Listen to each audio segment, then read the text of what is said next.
listener production. Hey, Sacha Barbour Gatt with you. Welcome to this episode of The Briefing. Get our country back on track. Building Australia's future. Political watchers of this country, strap in. We are about to begin the descent into what will be the federal election campaign of 2025. Why?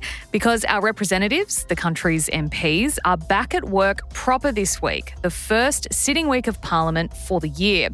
We all know there's an election looming, and this might be the last chance for the Albanese government to get some legislative wins on the board before everyone starts campaigning for your vote. It'll also be a chance for everyone else, the opposition, the Greens, the independents, to make the government look good or bad on key issues they're hoping to antagonise. But will what they fight about in Parliament be what matters to you? And will we, at the end of this fortnight, finally get an official date for the election? Andrew Probyn is the National Affairs Editor for Nine, and he'll be watching what happens. Andrew, welcome to The Briefing. Look, this is shaping up to be the final 2 sitting weeks of this current Parliament, and we'll get your verdict on when you think the election might be called in a sec. But how large will the election be looming for this first fortnight of the year? Well, it effectively frames everything that the government does for the next 2 weeks. Indeed, some of its priorities in the next fortnight are very much shaped at the election campaign.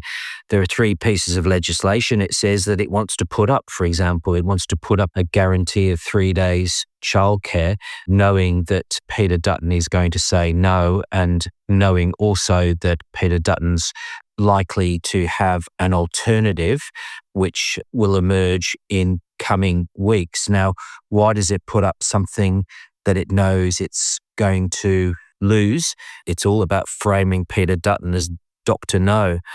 And so on childcare, it's looking for a fight. This is legislation rather than legislation that's going to have any more value. And in fact, it doesn't even come into effect until next year. And the governor's previously said that this particular piece of legislation wouldn't even hit Parliament until after the election. Same for NBN. They want an NBN guarantee legislated. That is, that the NBN remains in public hands.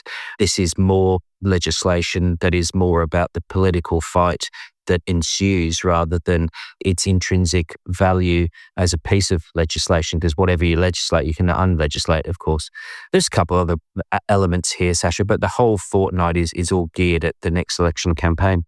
You mentioned a couple of policies there, and we'll dig in a little bit onto those as well. But what do you think the dominating issue will be for our pollies for the next fortnight? Like, what is the main topic, or, the main couple of topics that you think are going to really be dominating their discussions on the floors of Parliament? Well, the coalition will be focusing on the anti-Semitism topic. Their main criticism there has been that Anthony Albanese has been weak and ineffectual in stamping out what is now clearly a dangerous spike in anti-Semitic attacks that is known inside government and acknowledged as a weakness for the government and a weakness for the Prime Minister. And given the focus on the election, again, it's not a surprise then that the coalition will want to focus on that. The government will want to use Parliament to show that it has command over the legislative agenda, indeed that it has a plan for the future. One of the things about the first term of the Albanese government is that it got a bit waylaid by the voice debate. It kind of lost its mojo for some months, and once it didn't have the voice, then the agenda was a bit thin. So trying to construct the agenda for the next term is going to be critical too for not only this fortnight, but the months ahead should Labor win the next election. Now, you mentioned the anti-Semitism issue there, and that's going to be a major focus of the coalition. Do you think that that's what regular Australians, ordinary Australians, you and I, want to hear about on the evening news when, we're thinking about what issues are going to affect us? Do you think the coalition's reading the room right by pushing this on Labor and saying that it's not doing good enough when people are struggling with things like the cost of living? Look, cost of living is clearly front and centre when it comes to every household. Both sides of politics know that. But the anti-Semitism focus is one of values, I suppose. That's the way that Peter Dutton is trying to pitch it, and the coalition. They're trying to make it about Anthony Albanese's character. Is he weak? Is he strong? That's what this is about. And in the end, governments sometimes live and die on character and how the public perceives a particular leader or perceives a particular side.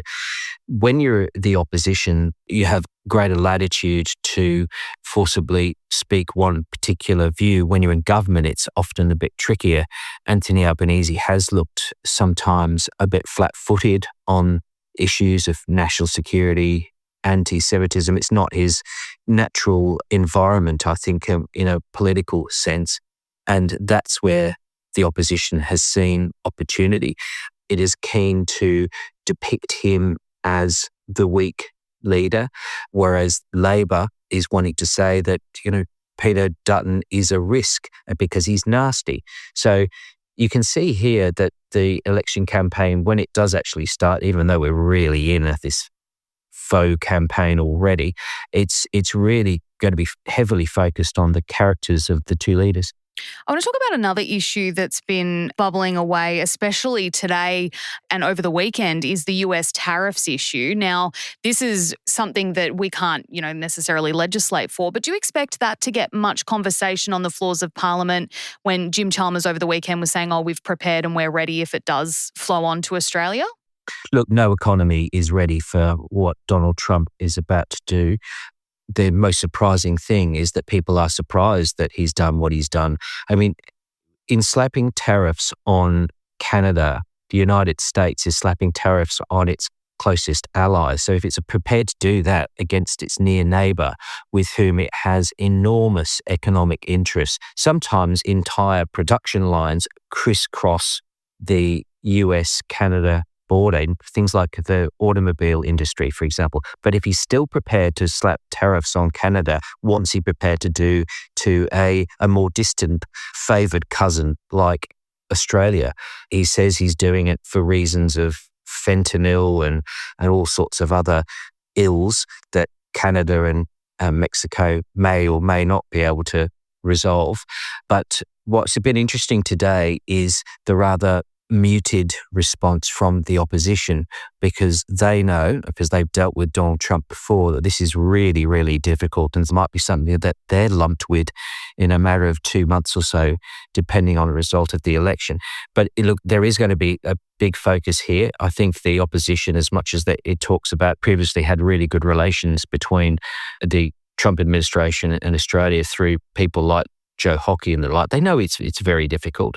So that's where their criticism isn't quite as harsh as it is in other areas. We've talked about the coalition and Labor and kind of some of the agenda items we can expect from both sides. But what about the crossbench? What can we expect to see from the Greens and from the Independents as well over the next couple of weeks? Well, on climate change, that's going to be interesting because that subject matter has been muted also because of Donald Trump. He's walked America away from the Paris Agreement for a start. He's decided that they should drill, baby, drill. So that affects the kind of global leadership that the United States has given. Now, in that environment, it might be a bit more difficult for folk here to argue for more stringent climate response or responses, given that the whole kind of world accord seems to be fraying. Then there'll be other topics that we hear from the crossbench, the independents, on things like integrity, rules-based order, both economic and global, are also reflected in what we can expect of ourselves in Parliament.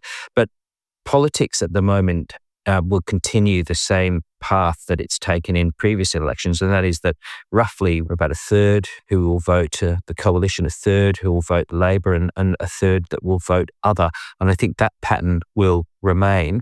So it means that we all have to take note of what the crossbenchers, the independents, the Teals are saying, because what they say might actually have greater gravity depending on the result, when the election results are known at least.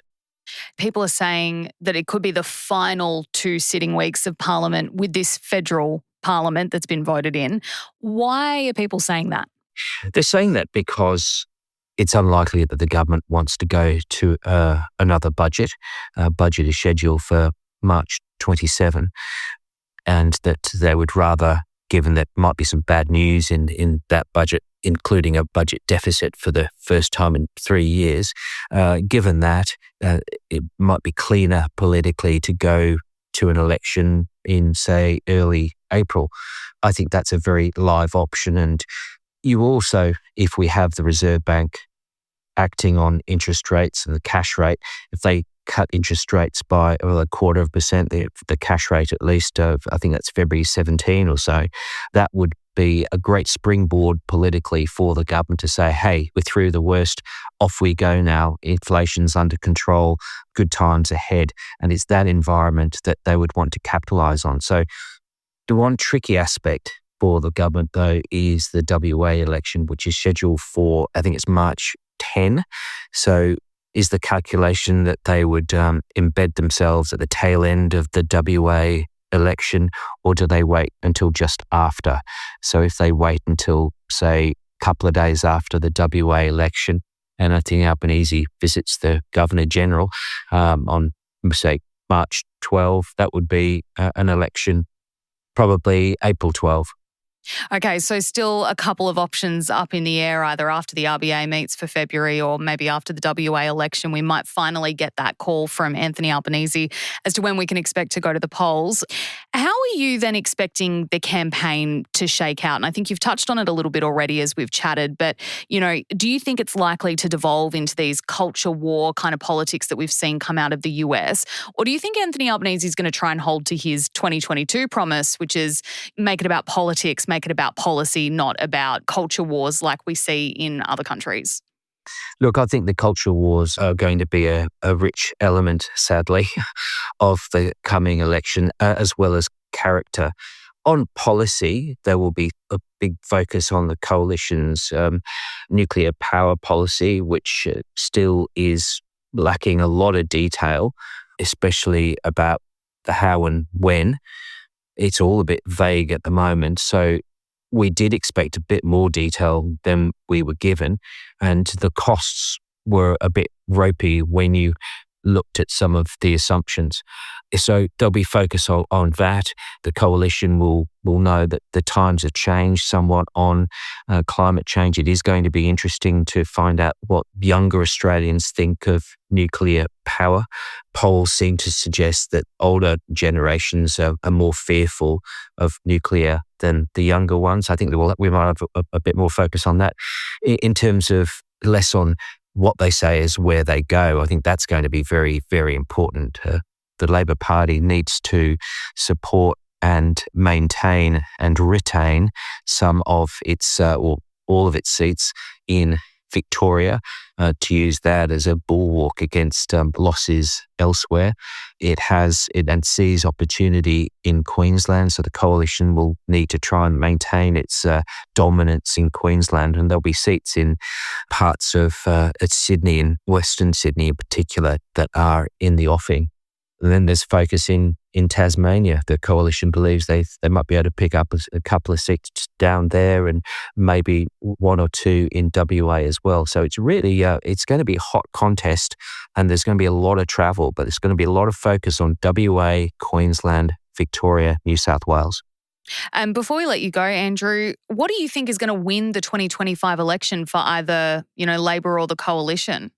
Fundamentally, it'll come down to confidence about the economy. It is the economy, stupid. And when they talk about the cost of living, that's also about the economy.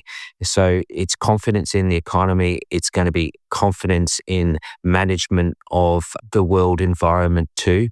We have a lot of uncertainty now, at least for the next 4 years with Donald Trump. So foreign policy might actually be more to the fore than we've seen in previous elections, because we're all attuned to what Donald Trump has done next. He's only been president, remember, for a fortnight, but he's done a million things already. And I was listening to someone describe this as the flood the zone tactic, that he's trying to do so many things that most of them get through because not all of them can be stopped.